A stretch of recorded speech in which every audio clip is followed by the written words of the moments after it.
Valentine's ডেতে গোলাপ না কিনতে এসে আমরা গোলাপের চারা কিনতে এসেছি, যাতে সারা বছর গোলাপ পাওয়া যায়। তুমি গোলাপ চারাটা কার জন্য কিনছো? বাড়ির জন্য। হ্যাঁ, বাড়ির জন্য। বেসিক্যালি আমার বাবা মায়ের জন্য একটা গোলাপ চারা কিনছে। ও সুইট না? আবার একটা গোলাপ সমেত নিয়েছে। ঠিক আছে, বলছে না কার জন্য, আমি দেখাবো গিয়ে কাকে দিচ্ছে। আমি যেটা বলেছিলাম দোকানে, বাবা বলেছিল বাড়ির জন্য, তো অ্যাকচুয়ালি না, সেটা আপনারা সবাই জানেন।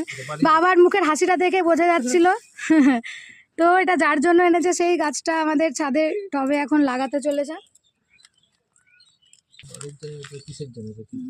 এই জন্য নাকি স্যার, আগেও আনতে পারতো, ভ্যালেন্টাইন্স ডের দিনে আনতে হবে। হ্যাঁ,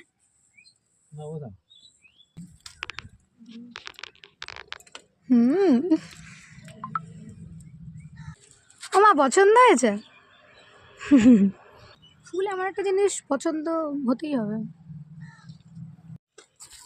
সো আমাদের ভ্যালেন্টাইন্স ডে সেলিব্রেশন হয়ে গেছে। এই গাছটাতে আরও যখন ফুল উঠবে আমি সেগুলো তোমাদেরকে অবশ্যই দেখাবো। সবাইকে হ্যাপি ভ্যালেন্টাইন্স ডে। টাটা।